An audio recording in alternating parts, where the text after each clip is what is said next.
விஷயங்கள் சம்பந்தமாக ஜனாதிபதி பேசினோம். டவுன் பேசுகிற மக்களுடைய அரசியல் பேரவை ஏன் உருவாக்கப்பட்டது, இதனுடைய நோக்கம் என்ன, பொதுவாக டவுன் பேசுகிற மக்களுக்கு பிரச்சனைகளை பற்றி பேசுவதை சொன்னோம். ஜனாதிபதி நல்ல விஷயம் என்று சொன்னார். ஆனால் அதே வேளையிலே நாட்டிலே ஒரு இனவாத கருத்து ஏற்படாத வண்ணமாக பொதுவான நாட்டு பிரச்சனைகளை சம்பந்தமாகவும் நாங்கள் ஈடுபட வேண்டும் என்ற ஒரு கருத்து தான் நாங்கள் அதனை ஈடுபட்டோம். அதிலேயும் அப்படியான விஷயங்களை நாங்கள் ஈடுபடுவோம். ஆனால் இன்றைக்கு புதிய அரசியலமைப்பு, அது நாட்டில் ஒரு பிரச்சனை எங்களுக்கு மட்டுமல்ல, புதிய அரசியலமைப்பு உருவாக்குவதாக சொல்லியிருக்காங்க. அது இன்னமும் 2 வருஷமாக இன்னும் முதல் படிப்பு எடுத்து வைக்கப்படவில்லை. அதுக்கு அவர் சொன்னார், இல்லை செய்வோம், கொஞ்சம் காலதாமதமாகிவிட்டது, பிரைவேட் அதிகார ஜனாதிபதியை நிச்சயமாக ஒழிப்பேன், அதை வெகு விரைவிலே அந்த படிமுறைகள் ஆரம்பமாகும் என்று சொன்னார். மாகாண சபை தேர்தல் உடனடியாக வைக்க வேண்டும் என்ற மிகவும் அழுத்தம் திருத்தமாக நாங்கள் சொல்லியிருந்தோம். அதற்கு ஒரு தெரிவுக்குழு பாராளுமன்றத்திலே நியமிக்கப்பட்டது.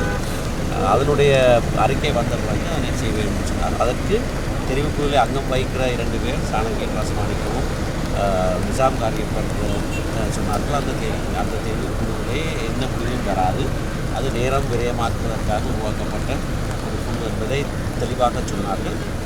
அதற்கு பிறகு அவர் சொன்னார், அந்த தெரிவுக்குழு தலைவரோடு நான் இன்றைக்கு பேசிவிட்டு அது சம்பந்தமாக என்ன நடவடிக்கை என்பதை பற்றி எங்களுக்கு அறிய தருவதாக சொன்னார்.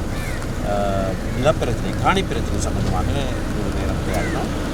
அனைத்து காணிகளும் மக்களுடைய தனியார் காணிகள் அபகரிக்கப்பட்டுள்ளது, அனைத்தும் விடுவிக்கப்பட வேண்டும் என்ற கொள்கையிலே தான் இன்னமும் இருப்பதாக சொன்னார்.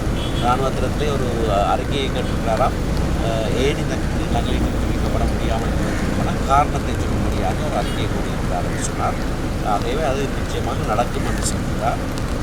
மலையகத்தை பொறுத்தவரையிலே அந்த மக்களுக்கு காணியே கிடையாது. அது பற்றி பேசுகிற போது அதுக்கு திருப்திகரமான பதில் கிடைக்கவில்லை. அது அந்த கம்பெனிகளுக்கு அந்த காணிகள் கொடுத்துருக்கிற காரணத்தினாலே அவர்களோடு பேசித்தான் அந்த சொல்லியிருக்கிறார்.